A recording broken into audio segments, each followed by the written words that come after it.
Welcome to Travel in 20, your weekly passport to travelling like a pro. I'm Jackie Falgate, and each week I'll be joined by travel insiders to uncover their top tips in just 20 minutes. Today on Travel in 20, we find out why Dubai should be more than just a stopover destination from Jane Hall, who travelled to this glam desert city for the first time as one of the hosts of Season 6 of Luxury Escapes, the world's best holidays. Jane, hello. Hello, Jackie. Thank you for having me. Oh, it's my pleasure. Now, let's start at the beginning. How did we get there? Well, I flew business class, which, Tick, tick, tick. Oh my gosh, for me, a holiday of any kind of substantial nature starts on the plane. And the idea of travelling over in absolute luxury, I went on Etihad. And it's just that it just sets my heart on fire because, you know, you get there. First of all the sorts of stuff like checking in and all that sort of thing is made easier. Then you get to go in a lounge. Now, I love me a lounge. Yes. I love any kind of like buffet type arrangement with champagne and so forth because I'm a terrible flyer, so that really smooths the way for me. Same. And then you're on board in luxury and you know, I really do feel that once you've had the absolute honour of travelling up the front end of the plane, it's very, very hard to go back to economy. Of course I'll have to go back, Jackie, because I don't fly with Luxury Escapes everywhere I go. So there'll be plenty more cattle call experiences for me. But, yeah, no, it was just... for me, because I actually, in all seriousness, I am not a great flyer. I have like really severe fear of flying. So I either need to be anaesthetised with a few glasses of champagne or some kind of, you know, sedative. And I'd take champagne any day of the week. Agree. So when we get there, Dubai Airport, obviously somewhere that many Aussies would know as a stopover. Well, that's right. Absolutely. People seem to kind of just fly through Dubai and spend an hour wandering around a pretty glamorous airport. Like, I'll give it that. It's got good shopping. A great shopping. But it's just an airport. Yep. And as fancy as it is, people need to actually make Dubai the destination and not just think, well, it's somewhere that I've got to kill a couple of hours on my way to somewhere else. So can you tell me when you first walked out of the airport, what was your first impression of this city? Because there's nothing like it in the rest of the world. No, there actually isn't. And to be honest, I don't know what I was expecting. Yeah. I'd actually never been to the United Arab Emirates anywhere. And so it was a bit of a culture shock, to be honest. Everyone was going very, very quickly, and it actually looked quite desert landscapey, you know, straight from the airport. You sort of look out and you can just see this you know, desert and a few sort of, you know, buildings in the distance, but there's kind of nothing around the airport that feels familiar. What also you notice is the air. It's just, I don't know, it's just, well, it's very hot to start off with, but it just feels different. You just feel like you are completely out of your comfort zone, out of anywhere that I'd ever been. It was nowhere like Dubai. I think when we travel, it's sometimes nice though to go out of our comfort zone. Oh, of course. But doing it in Dubai, you have that luxury element, which again is like nowhere else in the world. So tell me where you stayed first and what that was like. Okay, so we went first of all out into the actual desert, so about about an hour away from the airport, to a beautiful resort called Bab Al Shams. Yep. Now this was truly an oasis. The whole place is only about 20 years old, but it had been recently done up sort of only 12 months before we arrived. And it was very sort of Moorish architecture.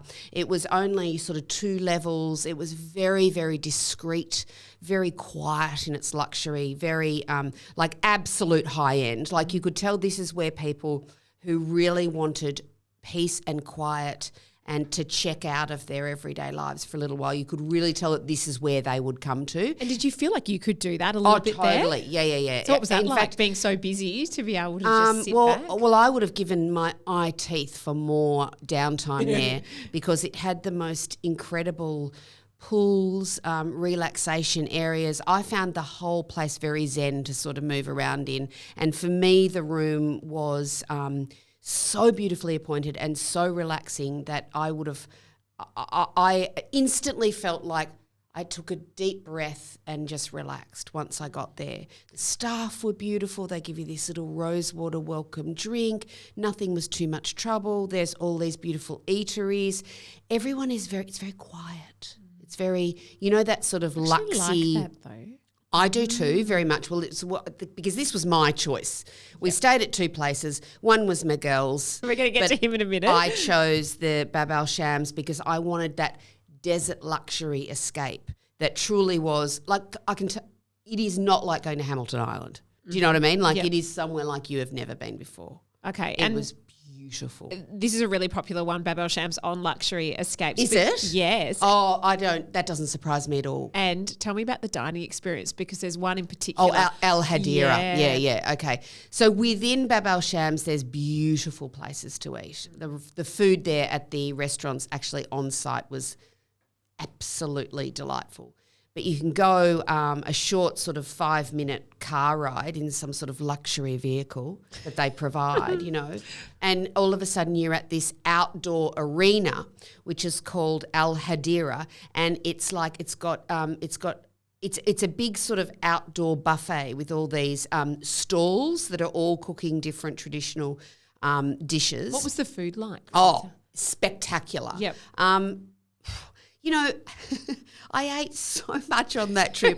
I rolled out of Dubai. Like Sit by the pool and ate. It was just incredible. There were really lively chefs there, which Miguel interacted with, and then there was a live stage show there. So, and there was a traditional souk market that you walked through to get there. Beautiful. And I thought, oh, this is going to be really touristy, whatever. But it actually was not. It was really authentic, so much so that when I went to the real souks a few days later, I realised what a great job they'd done of recreating that in Al Hadira. And there was traditional dancing, there was a stage show. It really was like everywhere you looked there was something going on. And it was mind-blowing actually. It was outside, so you were still in the desert heat and there was fans blowing everywhere. It was wild. You felt like you're in some sort of, Arabian sort of, exactly, like a movie. Wow. And when you're out in the desert, so did you do some camel riding? Did you do the four-wheel driving? Oh, good Did you Lord. go through all of those Of course things? we rode a camel. You can't ride a camel. You can't go to the desert fine. without riding a camel. So I did that in all its glory and that was fun. I hadn't ridden a camel before, nor had I held a falcon. Christina the falcon. But, huge up close with this majestic animal on my arm was quite something. And then we also went on a desert safari. Now, I was terrified, I don't mind telling you. So, again, you're in this custom luxury four-wheel drive? It was a Range Rover, like that had been completely kitted out, custom for Bab al Shams, and you've got your own driver and you head out. And it goes for a couple of hours and I thought we were in the desert after about half an hour because I was already like, I was finding this really scary going over the dunes. And then he says, no, we're not in the desert yet. And I'm like, oh, what? Oh, what? Oh, and then all of a sudden we were in the dunes and it was, you'd go up a dune and all you could see was the horizon. So you didn't really know what was going to happen when you came down. So I spent a lot of my time with my eyes closed and I shouldn't have. No. And Miguel was hooping and hollering in the background, having the best time of his life, of course, and it made it even more fun for him because I was scared. Yeah. But to be out, so there are a lot of places in Dubai that you can go on these desert experiences. Yep. But this one attached to Bab al Shams is a private experience and there are no other cars in the desert. Wow. There's just you. So it was like, have you seen The English Patient, when they're flying over the Sahara? That's what it looks like. That is truly what it looks like. I just It's a bucket couldn't list believe thing, I it. think, to do this. Absolutely, yeah. It was really, I'll never do it again, I don't think. And I'm so glad that I got the chance to. And I'm especially so glad that I got the chance to with Luxury Escapes because I do believe it was a much more intimate, spectacular experience because of it being attached to Bab al Shams. Beautiful. And so when we finished at Bab al Shams, where did we go? Oh, to Atlantis The Royal, if you don't hardly mind. The Beyonce hotel. Yes, opened by Beyonce, I think only sort of November last year or something, really, like it's very, very new, very, very slick. How would you describe it to our listeners if you were to compare it to something that they may know or have been to before? You can't. You can't? Yep. It's scale, luxury. It is, well, it's massive. It's got like more than 700 rooms. It's got 17 5-star restaurants. Wow. It's got a water park attached to it. It's got the largest indoor aquarium. It's got a shopping mall. It's got hairdressers. It's got like everything. I also hear it's got the world's biggest buffet. The world's Did you do it? Did I do it? It's called gastronomy. Tell and what me. what I worked out is that you could go there first thing in the morning, but lunch didn't finish. They didn't put the buffet away until 12 o'clock. So I went back for second sitting and got lunch there as well, because it's not just a breakfast thing.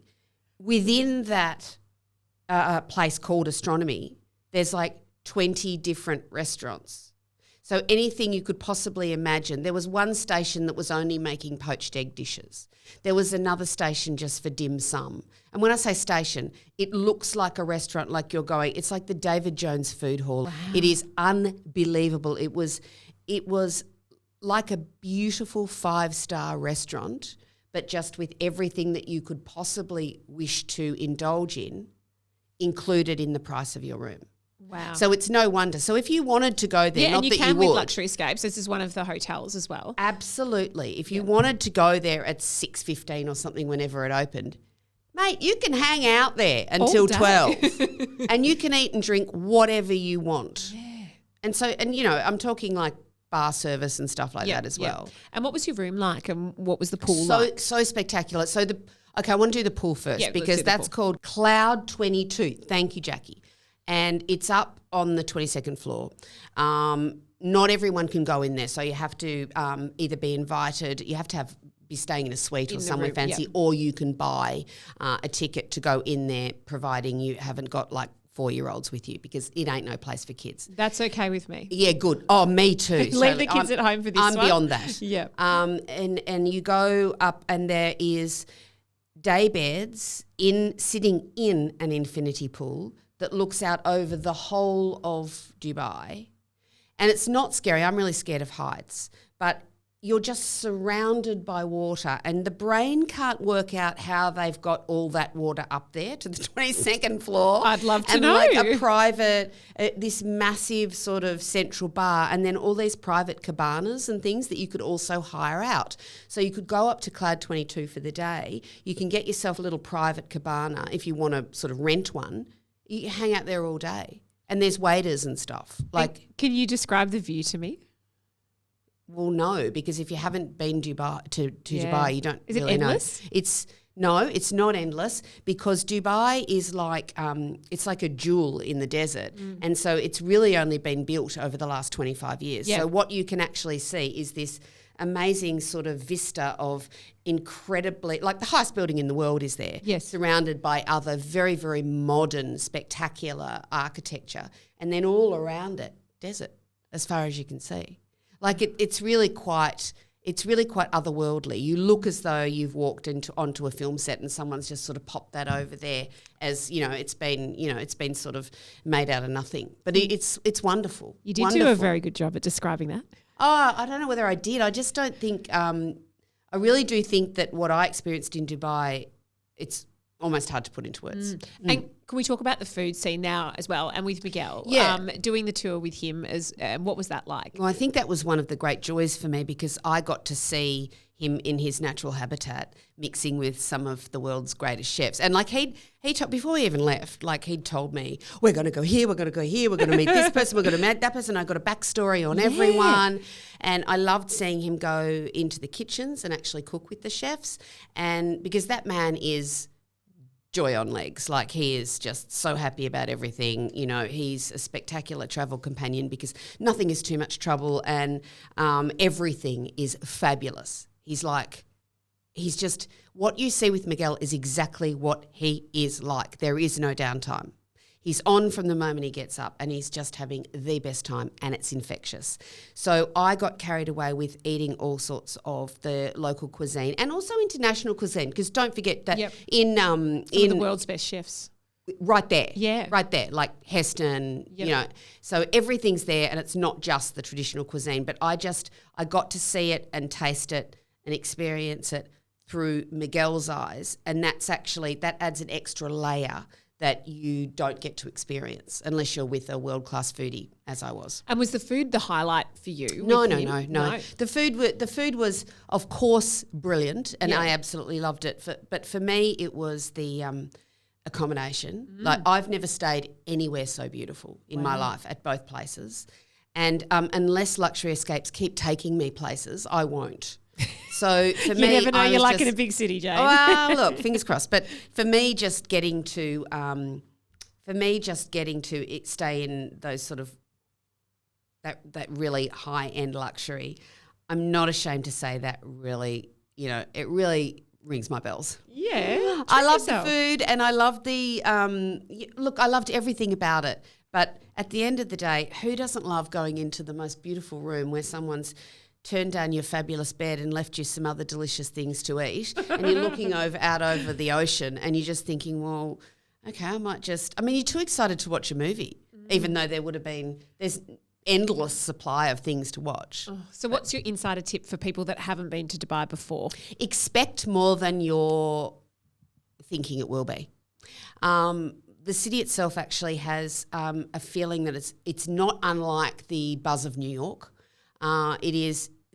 It doesn't have that, like, it feels very, very new and very, very shiny, and unless you go out to the traditional areas like we did as well, but it's quite delineated. Yeah, but would you also advise people to do that? Oh, you have to do that. That's part of it. That's been there before they developed Dubai, the city, as we see it now. So going to the souk markets and going out into the desert is something that you have to do if you really want to say you've experienced some of that culture. But the city itself is, I would say, prepared to be surprised and electrified by how much there is actually to see and do. And I don't know whether I feel like this just because I imagined it was more of a stopover, but I was actually genuinely surprised at the fact that there were so many families and so many people, particularly from Europe, coming to Dubai for an exciting getaway. I didn't expect that. You've sold me, and we can catch your episode on season 6 of Luxury Escapes. I can't wait to watch it, Jane. Please Thank you. Thanks for having me. Thanks for listening. Experience more of the world's best holiday destinations with Luxury Escapes, with more inclusions, more value, and more expertise. Find and book everything you need, from hotels and resorts to flights, tours, cruises, and experiences. Stay up to date with other episodes of Travel in 20 on Spotify, Apple, or wherever you get your podcasts. And visit luxuryescapes.com to get more from your next holiday.